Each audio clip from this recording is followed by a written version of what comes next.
Subscribe sekarang channel YouTube Novelas Kadina. Gratis. Bab 4416. Dia pertama kali terkejut, dan kemudian dia mengerti alasan penampilan kakeknya. Sepertinya, kakek pasti salah paham padaku. Pertama kali saya melihat ini, saya terkejut dan kemudian saya mengerti alasan tampilan ini. Untuk bertukar pengampunan bagi orang-orang. Adam yang ditampar Yusuf berteriak. Jika kita ingin mengumumkannya, maka kita harus menyerahkan Randall ke pengadilan. Dan biarkan pengadilan federal mengadili dia atas kejahatannya. Dosen juga kembali sadar dan berkata, "Benar. Stella, hatimu benar-benar beracun. Kamu tidak hanya menginginkan kehidupan cucuku, kamu ingin menyeret keluarga Faye ke dalam jurang. Jika itu umum seperti yang Anda katakan, mengapa Anda ingin cucu saya membayar untuk hidupnya? Jika kita menyerahkannya ke hukum, dia akan dijatuhi hukuman penjara seumur hidup tanpa pembebasan bersyarat." Stella bertanya, "Apakah Anda tidak memikirkan mengapa Pak Wei tidak menyerahkan video itu begitu saja? Kepada polisi, apakah rencana ini benar-benar layak? Mengapa dia melakukan upaya ekstra untuk datang ke keluarga Faye dan membiarkan kita membicarakan solusinya sendiri?" Kerumunan tercengang oleh pertanyaannya. Terutama Douglas, seluruh orang langsung tercerahkan. Kata-kata Stella membuatnya akhirnya menyadari inti masalahnya. Dia tidak bisa menahan desahan dalam hatinya, mengapa saya tidak memikirkan lapisan ini? Charlie ini datang ke pintu, dia pasti tidak puas dengan cara yang tidak biasa untuk menyelesaikan masalah. Saat seperti ini, jika masih berpikir untuk mengandalkan sistem peradilan untuk menyelamatkan Randall dari kehidupan anjing binatang buas ini, hanya bisa mengatakan bahwa kita semua belum memikirkan kunci masalah ini. Charlie yang bisa datang ke pintu, itu berarti dia pasti berencana menggunakan kemampuannya untuk menyelesaikan masalah ini. Dan dengan gaya tindakannya, apakah itu kehidupan Randall atau reputasi keluarga Faye? Tidak mungkin untuk menyelamatkan. Dia meminta semua orang untuk mengekspresikan pandangan mereka, dan itu hanya sebuah ujian. Randall melakukan dosa besar, bagaimana itu bisa memuaskan Charlie hanya dengan membayar nyawanya? Sungguh menggelikan bahwa saya hanya berpikir untuk menggunakan uang untuk menekan segalanya. Yang dengan sendirinya memprovokasi Charlie, bagaimana dia bisa membiarkan? Memikirkan hal ini, dia tidak bisa tidak menatap Stella, berpikir dalam hatinya. Sepertinya dialah yang melihat segalanya dengan lebih jelas. Stella melanjutkan, "Tuan-tuan, masalah ini, meskipun kesalahan langsung adalah Randall saja. Tetapi Anda tidak pernah berpikir, mengapa dia bisa melakukan begitu banyak kejahatan yang tidak manusiawi, tetapi masih bisa lolos? Mengandalkan, bukan pada sumber daya, dana, kontak keluarga Faye yang kuat untuk mendukungnya? Kalau tidak, jika dia hanya orang biasa, dengan kemampuannya sendiri, dia tidak akan memiliki kesempatan untuk melakukan begitu banyak kejahatan. Bahkan mungkin sejak lama dia akan terungkap atau ditangkap karena berbagai hal. Itu adalah kekuatan dan aura keluarga Faye yang membantunya menutupi kejahatan di tubuhnya. Yang memungkinkan dia melakukan kejahatan berulang kali sambil lolos begitu saja. Jadi, dari sudut pandang ini, keluarga Faye memiliki tanggung jawab yang tak terelakkan untuk ini. Masing-masing dari kita di keluarga Faye juga memiliki tanggung jawab yang tak terelakkan. Itulah mengapa, pada saat ini, yang benar-benar perlu kita lakukan adalah menghadapi kesalahan kita. Dan mengambil inisiatif untuk mengungkapkan semua ini kepada semua orang. Selain itu, kita harus dengan tulus meminta maaf dan secara aktif memberikan kompensasi. Jika kami bisa membuat publik memahami kami beruntung. Jika publik tidak mau mengerti, kita hanya bisa menanggung semua konsekuensinya sendiri. Bab 4417. Kata-kata Stella membuat setiap anggota keluarga Faye malu tak terkira. Kata-kata ini membuat mereka benar-benar menyadari bahwa mereka tidak bersalah, dan keluarga Faye juga tidak. Mereka sebelumnya berpikir untuk mengorbankan Randall sendirian untuk menyelamatkan reputasi seluruh keluarga.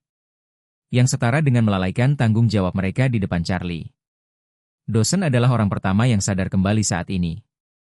Dia memandang Charlie dan berkata dengan ngeri, "T.N. Wade, alasan mengapa Anda mendorong penculikan Randall menjadi pusat perhatian global adalah itu hanya untuk membuat sisa keluarga Faye menjadi kekalahan?" Charlie mencibir dan berbicara, "Saya hanya ingin membuat Randall, serta keluarga Faye, bayar harga untuk mengatasi masalah ini. Randall telah melakukan begitu banyak hal tidak berperasaan, hal-hal ini pantas untuk diungkap sepenuhnya. Setelah mengatakan itu, Charlie menatap Stella dan berkata dengan puas. Nona Fei, begitu banyak orang dan begitu banyak mulut di keluarga Fei. Hanya Anda satu-satunya yang berbicara solusi yang benar-benar tulus. Apa yang dipikirkan orang lain di kepala mereka hanyalah bagaimana menekan masalah ini. Dan terus terang, mereka hanya ingin melalaikan tanggung jawab mereka. Kemudian, dia melihat sekeliling untuk waktu yang lama, menatap anggota keluarga Fei, berkata dengan suara dingin. Dari lubuk tulangmu, kamu tidak memiliki hati yang bersalah tentang masalah ini. Beraninya Anda ingin mengandalkan uang untuk menyelesaikannya? Saya bertanya kepada Anda, apakah uang sangat kuat? Tak satu pun dari anggota keluarga Fei berani menanggapi saat ini. Charlie memandang Douglas dan bertanya dengan suara dingin. Penatua Fei, jika saya ingat dengan benar, Anda sudah berusia lebih dari 90 tahun ini, kan? Douglas buru-buru menjawab dengan rasa takut dan gentar. Ya Tuan Wade, saya berusia 96 tahun ini. Charlie mengangguk dan menatapnya dan bertanya. 96 sudah umur yang panjang, tetapi Anda masih ingin membeli pil permajaan di usia yang begitu tua. Jadi kamu masih belum hidup cukup lama, kan? Douglas berkata dengan canggung, ya. Kamu benar. Siapa yang tidak ingin berumur panjang? Aku juga benar-benar merasa bahwa aku belum hidup cukup lama. Charlie bertanya secara retoris, kalau begitu izinkan saya bertanya, karena Anda, seorang lelaki tua yang hampir berusia 100 tahun. Belum hidup cukup lama, lalu menurutmu gadis-gadis yang dibunuh oleh Randall itu?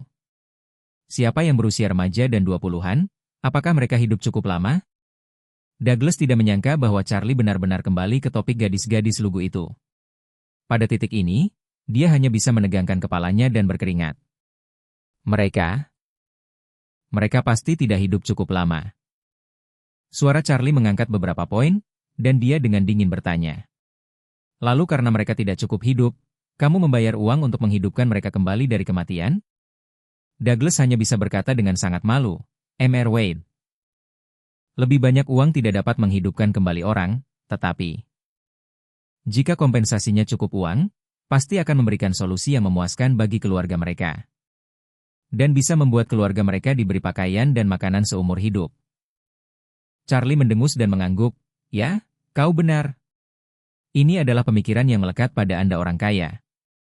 Membunuh seseorang karena iseng, atau secara tidak sengaja menabrak seseorang. Atau membunuh seseorang karena kesalahan yang tidak disengaja. Di mata kalian orang kaya, itu semua bisa diselesaikan dengan uang. Bahkan Anda dapat menggunakan uang yang berlebihan dan sangat besar sehingga keluarga korban tidak hanya tidak membencimu di dalam hati mereka tetapi juga tidak bisa tidak menghargaimu.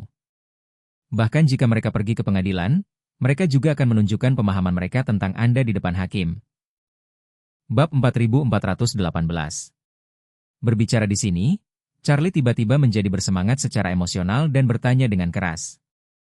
Tetapi, bahkan jika Anda dapat menggunakan uang itu untuk membuat keluarga korban berterima kasih kepada Anda. Para korban yang mati di tanganmu, tidak mungkin lagi untuk bangkit dari kematian. Mereka tidak bisa lagi merasakan keindahan dunia dan menjalani sisa hidup mereka dengan cara yang alami. Jadi, siapa yang memberitahu Anda bahwa jika Anda memberikan sejumlah uang dan memberi kompensasi kepada keluarga korban, masalahnya akan diselesaikan dengan sempurna? Siapa yang memberimu kepercayaan buta ini? Douglas tercengang, dan butiran keringat halus telah menutupi seluruh dahinya sekarang. Dia tahu bahwa reaksinya barusan secara tidak sengaja menyentuh skala pemberontakan Charlie. Jadi, dia buru-buru berkata dengan hormat dan tak tertandingi, "Maaf Tuan Wade, itu adalah pertimbangan saya yang buruk." Charlie menatapnya dan berkata dengan sedikit mengejek. "Orang tua, perampasan kekuasaan anakmu bukan salahnya sendiri. Karakter egois dan mementingkan diri sendiri menyumbang setidaknya setengah dari itu." Douglas berkeringat dingin tetapi tidak berani menyeka, hanya bisa dengan rendah hati membungkuk dan berkata, "T.N. Wade benar dalam kritiknya." Charlie berkata dengan dingin, "Nanti saya akan umumkan semua videonya, pada saat itu sebaiknya keluarga Fei mengadakan konferensi pers terlebih dahulu. Dan dengan tulus meminta maaf kepada dunia, jika Anda menanganinya dengan baik, maka saya tidak bisa lagi mengejarnya setelah itu. Tapi jika kamu tidak menanganinya dengan baik, aku pasti akan membunuh kepala keluarga Fei kamu terlebih dahulu. Dan kemudian biarkan kepala berikutnya terus menanganinya." Jika kepala keluarga berikutnya tidak memuaskan saya akan membunuhnya dan menemukan yang berikutnya. Ini akan berlanjut sampai masalah ini diselesaikan dengan benar. Ketika keluarga Fei mendengar kata-kata ini, mereka semua bergidik. Dan Charlie tidak lagi memperhatikan mereka saat ini. Tetapi berpaling kepada Yusuf dan berkata, "Joseph, bawalah orang-orang itu ke sini." "Oke, Tuan Wade." Joseph segera mengeluarkan ponselnya dan mengeluarkan perintah kepada anak buahnya. Beberapa menit kemudian sebuah helikopter mendarat tepat di luar pintu aula lantai 1. Beberapa tentara dari front mengawal Randall, yang hanya mengenakan celana, dan Jesse masuk. Pada saat ini, kedua orang itu telah disiksa hingga tidak dapat dikenali lagi. Telinga hilang, tubuh dipenuhi memar. Dan roh itu sangat jompo, hampir setengah dari hidup mereka telah hilang. Randall dikawal masuk, begitu dia melihat Adam dan Dawson. Dia langsung melolong dan menangis, "Ayah, kakek, selamatkan aku ah. Aku disiksa sampai mati." Sebelum dipukul ke tanah, Adam melihat keadaan putranya yang menyedihkan ini. Di dalam hati, itu secara alami merupakan gelombang sakit hati yang tidak disadari. Dia tanpa sadar membuka mulutnya dan memanggil, "Randall." "Anakku." Kata-kata itu jatuh begitu saja. Dari samping Dawson menampar wajahnya dan dengan marah mengutuk. "Hal buruk. Masih menyebut binatang ini sebagai anak?" Adam langsung tersentak, ekspresinya menjadi ketakutan dan ketakutan. Randall menatap Dawson dan berkata dengan wajah terkejut, "Kakek. Kamu tidak mengenaliku lagi, kakek." Dawson meraung marah, "Diam. Aku tidak punya cucu sepertimu. Kamu makhluk jahat. Anda telah mempermalukan seluruh keluarga Fei." Randall sangat terkejut, menatap Charlie, lalu ke Dawson, bergumam, "Kakek, kamu tahu semua tentang itu?" Dawson menggertakkan giginya dan mengutuk, "Bagaimana keluarga Fei-ku menghasilkan sampah sepertimu?" Randall panik, dan melihat Douglas juga ada di sini. Dan tidak peduli dengan keterkejutannya, dan buru-buru menangis. "Kakek, tolong bantu aku. Aku benar-benar disiksa sampai mati oleh mereka. Tolong."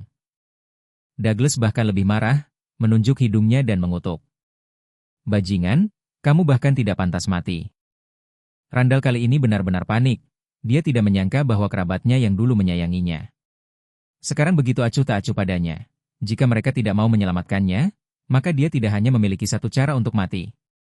Memikirkan hal ini, dia buru-buru berbalik dan berlutut di depan Charlie dengan Pov. Menangis dan berkata, "Tuan Wade, aku tahu aku salah. Aku benar-benar tahu aku salah. Tolong luangkan aku kali ini, Tuan Wade." Charlie mengabaikannya dan malah mengulurkan tangannya ke Joseph. Joseph mengerti, segera dari pinggang belakang seorang prajurit mengeluarkan pistol. Menyerahkannya dengan hormat diserahkan kepada Charlie. Charlie mengambil pistolnya, menempelkan moncongnya ke kepala Randall, memandang Adam.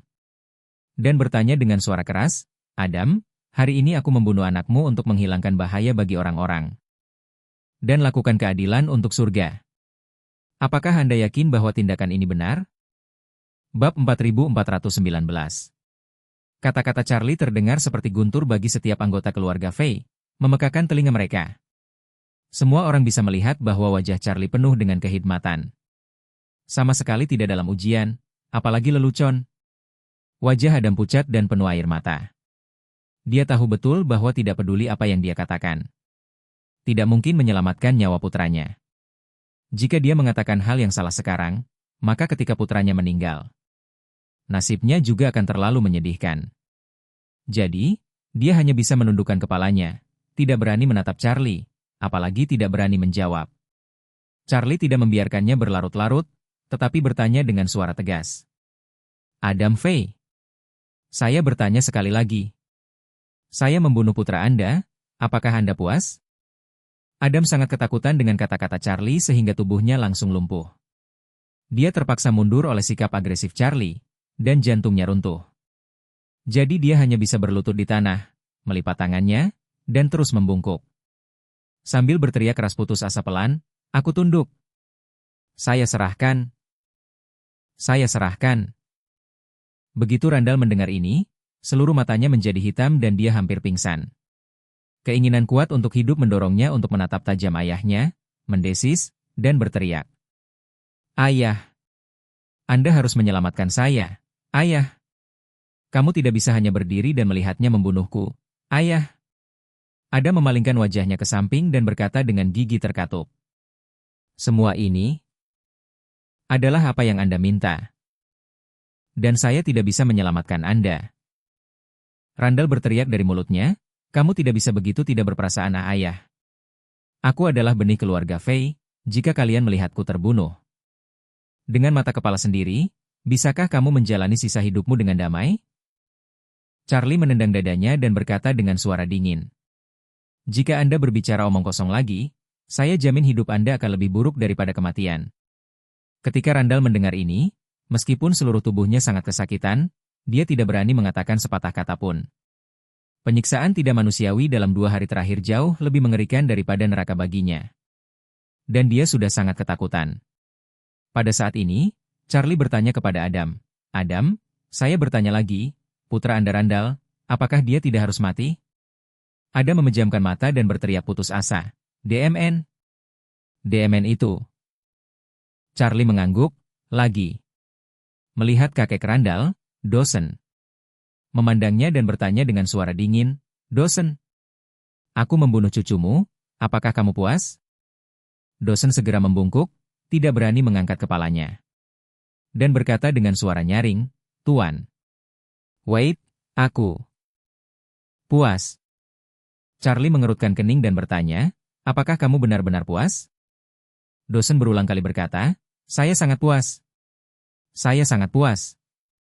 Charlie menambahkan, kamu adalah kepala keluarga Fei, kejam bahkan kepada ayahmu sendiri. Jadi kamu bilang kamu puas? Aku tidak percaya di hatiku selama 10.000 kali. Dawson buru-buru menggelengkan kepalanya dan berkata, Tuan. Wade, saya bersumpah demi Tuhan, saya memang puas. Jika saya memiliki niat untuk membalas dendam pada Anda di masa depan, saya akan mati tanpa tempat pemakaman. Dawson memang tidak yakin, tapi dia juga tidak berani membalas dendam pada Charlie. Keinginan terbesarnya sekarang adalah terus duduk dengan kokoh sebagai kepala keluarga Fei. Adapun kehidupan Randall yang buruk, dia benar-benar tidak peduli lagi sama sekali. Karena itu, dia merasa selama dia bisa mempertahankan posisinya sebagai kepala keluarga, dia pasti tidak akan membalas dendam pada Charlie. Tentu saja, jika dia bukan lagi kepala keluarga Fei setelah malam ini, dia akan memiliki lebih sedikit kemampuan untuk membalas dendam pada Charlie. Charlie tidak memikirkan sumpah Dawson dan terus bertanya. Lalu, apakah menurutmu cucumu, Randall, harus mati? DMN? Dawson berseru tanpa berpikir. Charlie mencibir dan berkata dengan acuh tak acuh, aku tidak akan melihat apakah yang kamu katakan itu benar atau tidak. Setelah hari ini, jika kamu ingin membalas dendam padaku, aku, Charlie, selalu siap menemanimu. Dawson berkata dengan gentar, Tuan. Wade, aku tidak berani. Saya tidak akan berani. Bab 4420. Charlie mengabaikannya dan berbalik untuk melihat Douglas dan bertanya dengan suara keras. Douglas, aku membunuh cicitmu, apakah kamu puas? Douglas berkata dengan takut dan gentar, Mr. Wade. Anda melakukan keadilan kepada para dewa. Saya tidak hanya puas, tetapi juga terima kasih telah menghapus gum seperti itu untuk keluarga Fei kami. Charlie bertanya lagi, haruskah Randall mati? Douglas melengkungkan tangannya dan berkata, kembali ke Tuan Wade. Binatang buas semacam ini, tidak hanya pantas untuk mati, hanya pantas untuk dihancurkan menjadi berkeping-keping. Bagus. Charlie mengangguk, melihat sekeliling minggu ini, dan berkata dengan suara dingin. Karena kalian semua tidak memiliki pendapat, maka aku akan mengirim Randall dalam perjalanan. Ketika Randall mendengar ini, dia tiba-tiba menjadi gila dan berteriak. Kalian Bali Matart yang tidak akan menyelamatkanku dari kematian. Jika aku mati, aku tidak akan membiarkanmu di akhirat. Adam, Dawson, Douglas, semuanya tidak berani memandangnya. Mereka semua kurang lebih percaya tahayul, takut Randall akan benar-benar datang mencari mereka untuk membalas dendam setelah kematiannya. Pada saat ini, Charlie memandang Randall dan berkata dengan suara dingin. Randall, jika benar-benar ada hantu di dunia ini, maka pada saat ini, Aku tidak tahu berapa banyak roh yang diperlakukan dengan buruk menunggumu di sana. Saatnya mengirimmu untuk menemui mereka. Randall mendengar ini, seketika penuh kengerian, mulutnya terbuka lebar untuk mengatakan sesuatu. Tetapi tidak ada satu kata pun yang bisa keluar. Karena pada saat ini, Charlie sudah menarik Ger. Bang, kepala belakang Randall berangsur-angsur mengeluarkan seutas tali. Seketika tubuhnya jatuh ke tanah, tidak bergerak. Di tengah dahinya, lubang peluru setipis ibu jari menyembur keluar benda merah dan putih. Anggota keluarga Fei semuanya pucat dan langsung memalingkan muka, tidak berani melihat Randall sekali lagi. Adam, dosen 2 air mata instan, Douglas juga tidak bisa menahan air mata lama. Bagaimanapun, itu adalah putra, cucu, cicit yang telah dibesarkan selama lebih dari 20 tahun. Dan jauh di lubuk hati ada perasaan menjilat betis yang dalam. Adam bergegas ke Randall, mengangkatnya dengan tangan, menangis pada Charlie, berkata, "T.N. Wade, bisakah saya meminta seseorang mengirim Randall ke rumah duka dulu?" "Tidak," Charlie berkata dengan suara dingin. Gadis-gadis yang dibunuh olehnya mati tanpa tubuh, dan dia tidak memenuhi syarat untuk dikubur di tanah. Setelah mengatakan itu, dia memandang Joseph dan memerintahkan, "Joseph, minta seseorang mengambil tubuh ini. Cari tempat untuk mengkremasinya, dan buang abunya langsung ke laut." Joseph segera berkata, "Ya, Tuan Wade, bawahan Anda mengikuti perintah." Adam putus asa, dia ingin mengubur Randall dan membiarkannya beristirahat dengan tenang. Tapi dia tidak menyangka bahwa Charlie bahkan tidak akan memberinya kesempatan ini. Namun, dia juga mengerti bahwa apa yang dikatakan Charlie tidak salah. Gadis-gadis yang mati di tangan putranya sudah mati tanpa tubuh. Dan saat ini, bagaimana dia bisa mengharapkan putranya diperlakukan lebih baik daripada gadis-gadis lugu itu? Pada saat ini, Charlie menatap Jessie, yang sudah ketakutan konyol, dan berkata dengan suara dingin. "Dan kamu Jessie Kiao, Randall sudah dalam perjalanan, kamu juga cepat, lari lebih cepat di jalan menuju musim semi kuning. Jadilah pendamping saudaramu yang baik, dan omong-omong, lihat apakah kamu bisa menyusul saudaramu." Jessie menangis dan melolong, "Tuan Wade, saya diinstruksikan oleh mereka semua Mohon luang." "Bang." Charlie tidak menunggu Jessie menyelesaikan kata-katanya, langsung menembak kepalanya. Segera setelah itu, Jessie juga ditanam di tanah, tidak bergerak, benar-benar mati. Kedua segumbumi ini akhirnya membayar harga dengan nyawa mereka untuk apa yang telah mereka lakukan. Charlie tanpa ekspresi menyerahkan pistol itu kembali ke prajurit itu, lalu berkata kepada Stella, "Nona Fei, barusan begitu banyak orang di keluarga Fei mengatakan begitu banyak pilihan. Hanya pilihanmu yang bisa memuaskanku, di balik masalah ini, kaulah yang akan memimpin operasi." Stella mengangguk dengan lembut dan berkata, "Tuan Wade, jangan khawatir, saya pasti akan melakukan apa yang saya katakan dan menanganinya dengan benar." Charlie menunjuk mayat Jessie dan dengan dingin berkata, "Jangan lupa untuk mempublikasikan semua masalah keluarga Kiao secara menyeluruh juga. Saya telah meminta Joseph untuk menyiapkan daftar. Semua orang yang terlibat dalam tindakan jahat mereka pada dasarnya terdaftar, Anda mempublikasikannya bersama-sama." Stella berkata tanpa berpikir dua kali, "Baik Pak Wade, tolong kirimkan saya daftarnya, saya tidak akan meninggalkan satupun." Charlie berbalik untuk melihat Joseph dan berbicara, "Joseph, berikan daftar itu kepada Nona Fei." Joseph segera melangkah maju dan dengan hormat berkata, "Baik Tuan Wade, bawahanmu mengikuti perintah." Charlie berkata lagi, "Benar, aku punya tugas lain untukmu." Joseph sibuk berkata, "Tolong bicara." Charlie berkata dengan suara dingin, "Sebelum fajar, bunuh semua orang dalam daftar dan jangan tinggalkan siapapun."